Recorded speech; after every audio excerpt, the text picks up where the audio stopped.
Keith, warming up a little out there, which is weird now because now we have ski resorts that are opening. And yeah, you know I struggle with November for this reason. It's like I can't find where the correct vibe here. But yeah, the next 2 days are going to be nice. I've talked about like leftover things that you haven't done yet. I'm still waiting for all my leaves to cool down. And a lot of people are. Brian told me I can leave until next winter. Yeah, they're fine. At this point, can you go shake? Game over.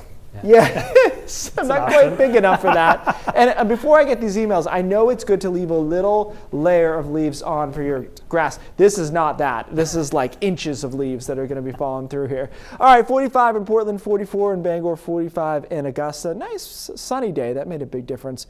Clouds came in the late afternoon, but at that point, this time of the year, the sun setting at 4:10 or so didn't really matter that much. It's cloudy through the first half of tonight. We clear out the second half. That's when temperatures drop to about freezing. But it's brief that we're that chilly. We start popping back up as soon as the sun kicks up tomorrow morning.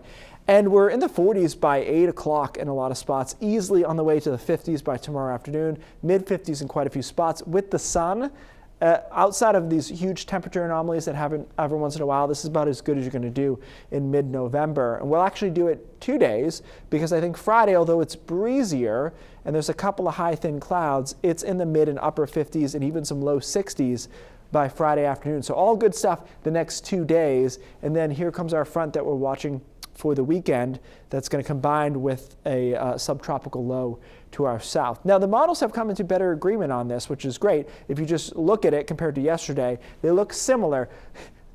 It's never easy, though. What's interesting now is the phasing between this cold front and the subtropical low are happening. It's happening so late that we almost miss out on the heaviest rain on this now on Saturday, except for down East Maine. And you'll see that in the European computer model's depiction of rainfall. Now, I don't think Portland gets 0 inches of rain, but what it's trying to show you here is that the cold front gets stalled in the mountains on Saturday. It's rainy there into the foothills, and then the low moves out over down East Maine, and there's quite a bit of rain in Washington and Hancock counties.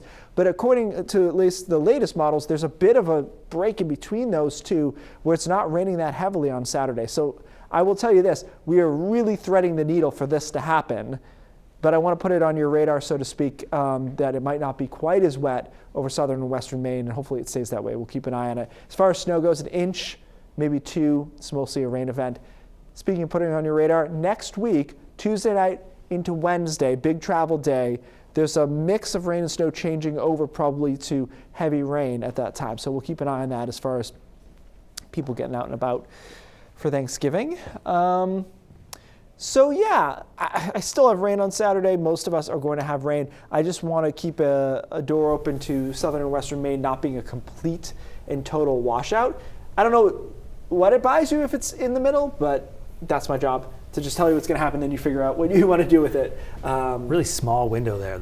If it happens that way, it's going to be miraculous, like between a big rainstorm and a big rainstorm. But stranger things have happened here in Maine weather, I'll tell you that. Fair. All right, Keith, thank you.